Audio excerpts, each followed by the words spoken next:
Lumalakas mga kababayan yung panawagan para kay Inday Sara na mag-resign na sa pagka-DepEd Secretary. Pero niya, Mr. Maravillas, bakit ang kulay ng damit mo, kulay ni Inday? Ito yung nadampot ko kagabi mga kababayan. Hindi pa ako mag-bis ngayon. Sayang man. But anyway, si Inday mga kababayan, paiba-iba na ng kulay.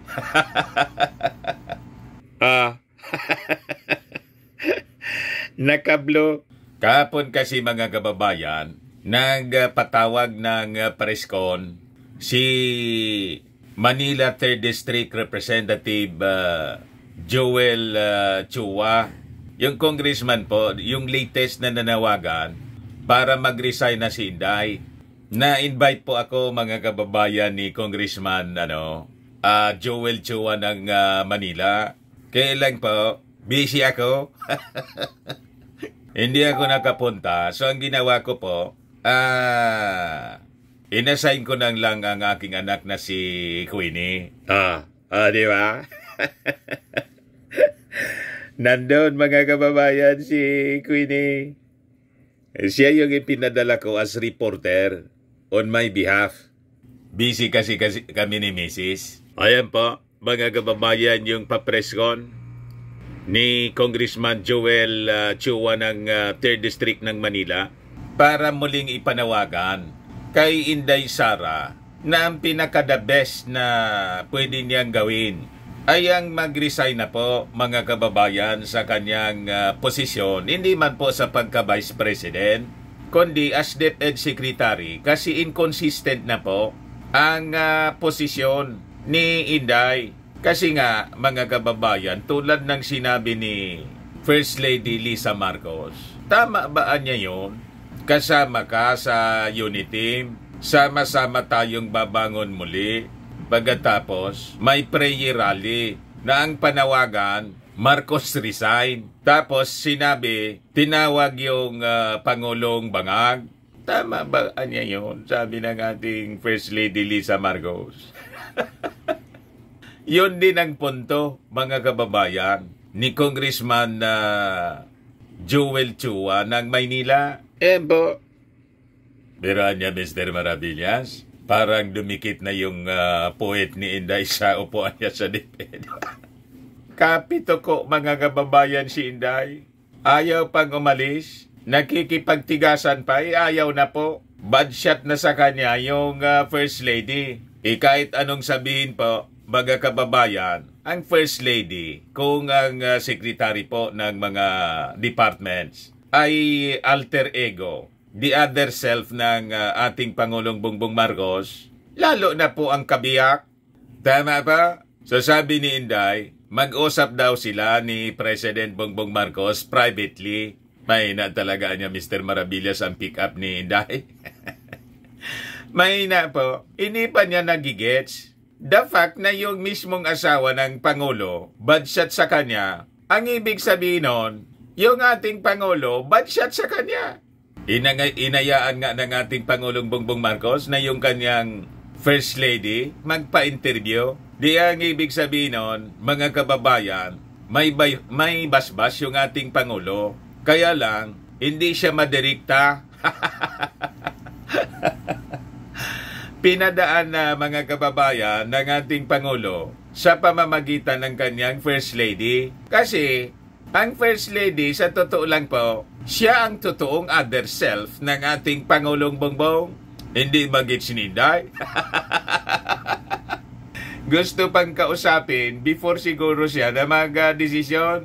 But before ko mga kababayan ibigay sa inyo yung full story ng interview ni Congressman Chua, click subscribe mo na dito sa ating YouTube channel and hit the notification bell para lagi po kayong updated sa mga kaganapan dito sa ating bansa. Like and share na rin po ninyo ng ating video.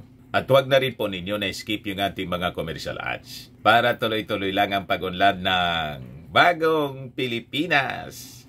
Sa mga naghanap ng malinis and spacious fitness gym, pumunta lang po kayo sa aming Colossal Fitness Gym. We also offer Grab Car Rental with our brand new 2023 model ng Toyota Innova. We also accept booking for those who are planning to travel via PAL, Cebu Pacific and other airline companies, local and international. And bills payment for Meralco Bills, PLDT, etc. Ang Colossal Fitness Gym is located at the 3rd floor Security Bank Building, Landco Business Park, Legazpi City, Albay. For inquiries, look for Chilon Maravillas. Contact number 0966-802-0949. Yan po yung aming Innova. Lagi na pong matao sa amin. Na-set up na rin po yung aming mga brand new gym equipments. May treadmill na rin po kami. Ito naman po yung bago naming product na binibenta. iGlow Serum. Mula po siya sa South Korea. Whitening po siya. Tingnan ninyo ang epekto sa aking anak na architect entrepreneur. Sa mga inquiries ninyo, dumiretso na lang kayo sa kanyang messenger sa FB, Riz Maravillas. Ito naman po, Firmax Firming and Lifting Cream. Pinapahid po sa mga pulses in affected area. Mainam po ito sa mga pains at paninigas na mga kaso-kasuan. Ito, Automax Radiant Serum. Sa mukha naman yung application. Anti-aging po siya. You will look 10 years younger than your age. Sa mga cancer patients naman po, baka lang gusto ninyo itong itry. Ningxia Red Mix Fruit Drink. Hindi man po siya gamot, food supplement siya. Kaya lang, gawa siya mga kababayan sa goji berry. Yung goji berry may anti-cancer properties. O yung mga inquiries ninyo, dumiretso na lang kayo sa aming messenger sa Facebook para masagot namin agad. Ayos pa? Ayos na Mr. Maravillas.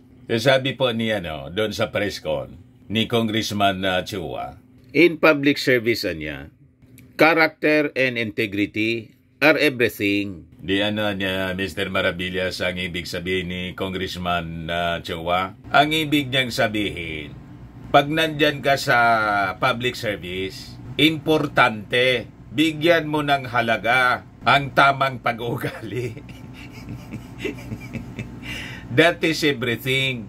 Yung integrity mo, i-protect mo, pangalagaan mo, because that is everything. Kaya nga sabi ni First Lady Lisa Marcos, kasama ka ng Pangulo, sama-sama tayong babangon muli. Tapos pupunta ka doon sa rally, tinawag ang president na bangag, tama ba yun? At may patawa-tawa ka pa, nahagi po si Inday, nagsiselfie-selfie doon. Tama ba naman niya yun? Hindi lang tinawag na bangag yung presidente mo. Gusto pang lusubin yung Palasyo Malacanang para patalsikin yung ating Pangulo. At siyempre, siya yung Vice President, siya yung beneficiary. Yun ang ibig sabihin po ng integrity and character niya is everything. So those feelings of the First Lady are not mere personal matters that can be cast aside as if they had no weight nor importance. Kasi nag-video message po si Inday. Wala daw kinalaman sa First Lady ang mandato ng kanyang trabaho. What? Bilang Vice Presidente, hindi man kini-question yung kanyang pagkapanalo bilang Vice Presidente, kundi bilang appointee ng ating Pangulong Bongbong Marcos as DepEd Secretary. And in fact, ang panawagan po sa kanya, mag-resign as DepEd Secretary, hindi man mag-resign as Vice President. Pero yung kampo nila po, mga kababayan, yung pamilya niya, ang panawagan, Marcos resign. At pag hindi mag-resign, gagatungan nila yung Armed Forces and PNP para magkudita. Tama ba yun? At nandun si Inday, mga kababayan, sa grupo, sa kanyang pamilya na ang panawagan, Marcos resign at may threat pang kudita. O diba mga kababayan? Malala po. Sabi ni Chua, the Vice President's character niya and integrity are now in serious question. Paano mapaglilingkuran ni BP Sara ng tapat ang taong bayan kung ang dapat nakatuwang niya ang Pangulo? Hindi niya masuportahan ng buong katapatan. Tama po. So yun ang kanyang sinabi po doon sa press con. na pinatawag po at na-invite po tayo. Kaya lang po busy ako. Yan po yung press con, mga kababayan. So ito po mga kababayan yung interview sa kanya. Parinig ko po sa inyo yung mga sinabi ni Congressman Joel Chua ng Manila.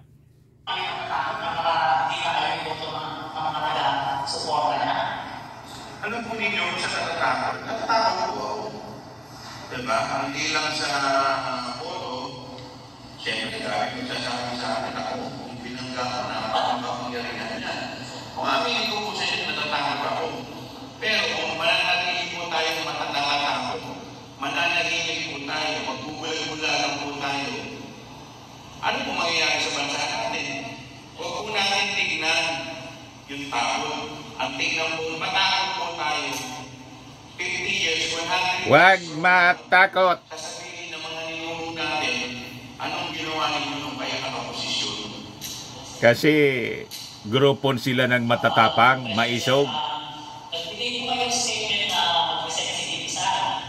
Just in case hindi niya kayo mapigyan, paano ko kaya sir, patuloy nyo ni pakatawakan na mag-present siya hanggang mapigay na kayo?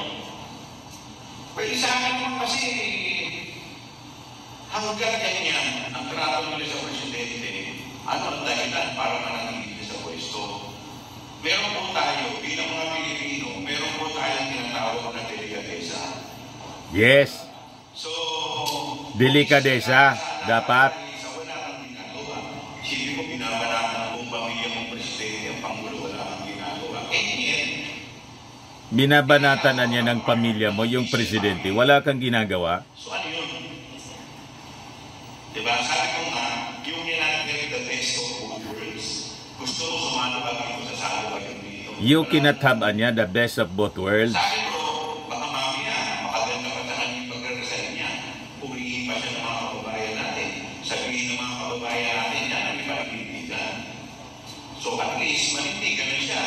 Kung nasa atin siya, o manindigan siya.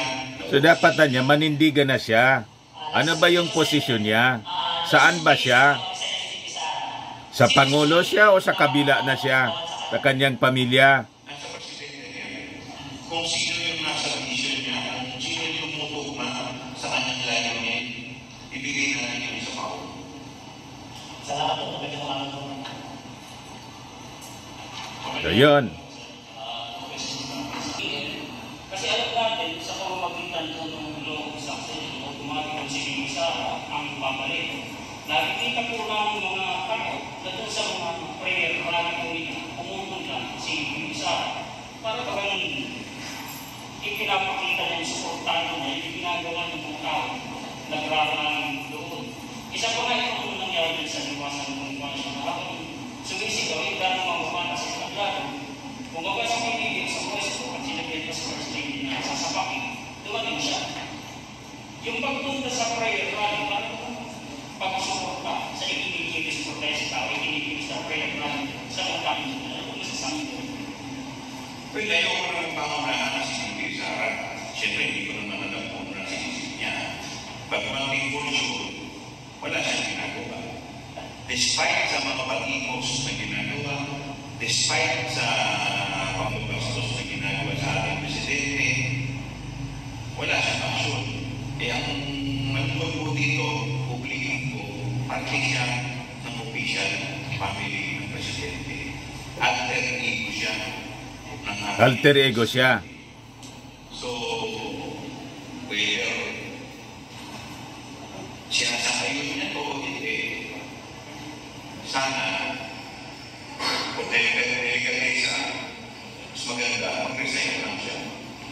Kung may delikadesa ka pa daw, Inday, mag-resign ka na. So yun po mga kababayan, ang panawagan ni inulit ni Congressman Chua. Una na siyang nanawagan kasama ng iba pang mga congressmen. Kaya lang, nang marinig niya yung video message na parang walang plano, kapito ko si Inday, kaya inulit niya yung panawagan. Baka tablan pa ng hiya at ng delikadesa.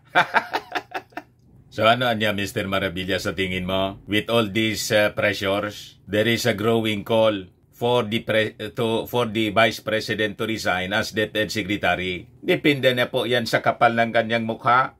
Pag hindi siya makuha sa panawagan na sa tingin ko, mga kababayan, ito'y tingin ko man lang. May basbas na ng ating Pangulong Bongbong Marcos ang mga panawagan. Di ba? Unang-una, nagsalita na yung kanyang asawa, the First Lady, di alter egong totoo. Kung yung cabinet secretaries po, alter ego ng presidente, lalo na yung First Lady.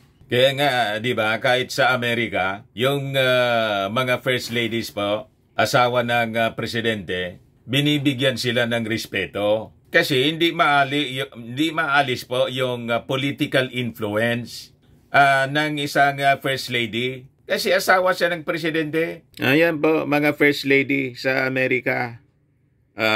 Sabi diyan, traditionally, the spouse of the president served as the hostess and was in charge of all things domestic, but the role has evolved. Beyond defining the role of First Lady, even counting them is difficult as others besides the spouses of presidents filled the role of the White House hostess, particularly in 19th century. Sabi diyan, Mrs. Madison is often pointed as a model spouse capable of handling the domestic and ceremonial roles of the presidency while also influencing policy and politics. Sino yan, si Dolly Madison? First Lady po yon ng 4th President ng Amerika na si President James Madison na nag-serve po as President from 1809 to 1817. So that is the traditional role, mga kababayan, ng isang First Lady. At may impluensya siya, mga kababayan, kahit sa politika, alangan man wala. Tama po. Ang mga nagsasabi po na, na dapat wala, hindi nangingialam, yung First Lady, you are out of reality. Tama? Kasi sinasabi nila, lalo na si Harimau, wala man na niya yan, hindi man elected. Hindi nga siya elected, pero asawa siya. She is the other self of the president. Asawa nga, kabiyak. Alangan man walang impluensya. The fact na nagsalita na yung First Lady, the other self of the president, yung damdamin niya, damdamin ng Pangulo. Kaya nang sinabi po ni Mrs. Lisa Marcos na nasaktan siya, ang ibig sabihin nun, nasaktan yung Pangulo. Siya na lang yung naging speaker for the president. Siya na lang yung nagsalita para ipaalam kay Inday, hindi na nagugustuhan ng presidente ang mga pinagagawa niya. Imagine, iniwan siya as caretaker. Imbes magtrabaho, nasa rally na ang panawagan, Marcos resign. Hindi ba malinaw yon? At kung may hiya siya, after na mag-attend siya ng rally na anti-Marcos, immediately, nag-resign na siya as DepEd Secretary. Dapat ganon, pero hindi ginawa ni Inday. Nagpatay malisya siya. Tama ba? Tapos ngayon, nag-message siya na mag-uusap daw sila ni President Bongbong privately. Eh nga, mga kababayan, sabi ko, gusto sigurong itanong pa ni Inday na personal kay President Bongbong Marcos kung nagugustuhan pa siya, kung okay ba sa President yung mga pinagagawa niya na habang iniwan siya as caretaker, nandun siya sa rally ng intensyon, ikodita yung Pangulo at iupo siya.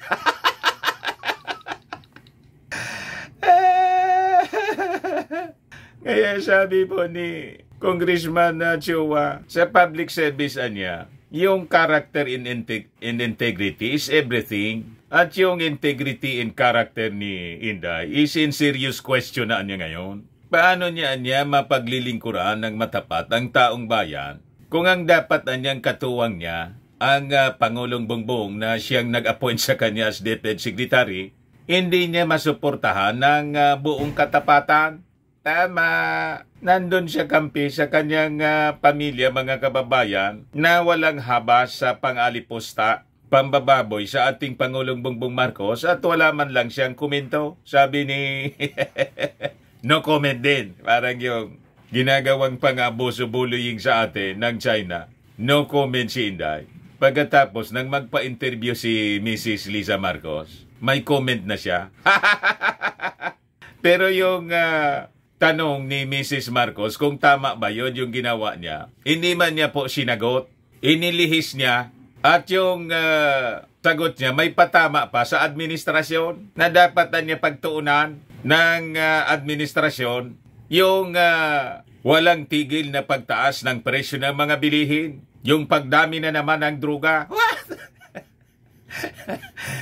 Yung narrative po mismo ng mga nandun sa rally na naninira sa ating Pangulong Bongbong Marcos, na pinalalabas, mga kababayan, pinabayaan yung mga problemang ito, lalo na yung war on drugs. Kaya niya dumaming muli yung droga, mga adik sa ating bansa. Ituloy-tuloy po, mga kababayan, yung anti-drug campaign ng ating Pangulong Bongbong Marcos. Ito nga yung mga latest, 6.8 million worth ng shabu na naman ang nakumpiska po ng PDEA sa Lanao del Sur operation.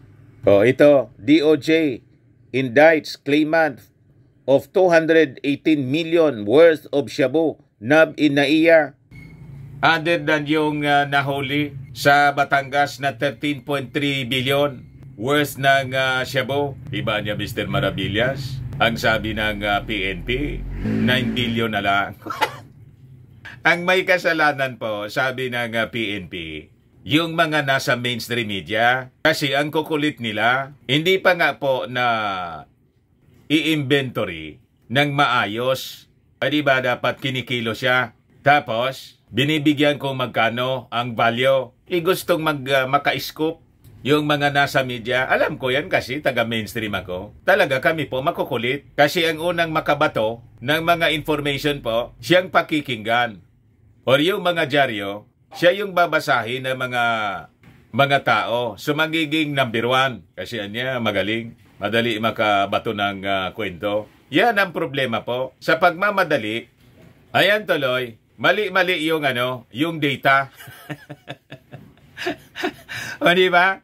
Kaya, after na mai-report na 13.3 billion, the following day, naging 9 billion na.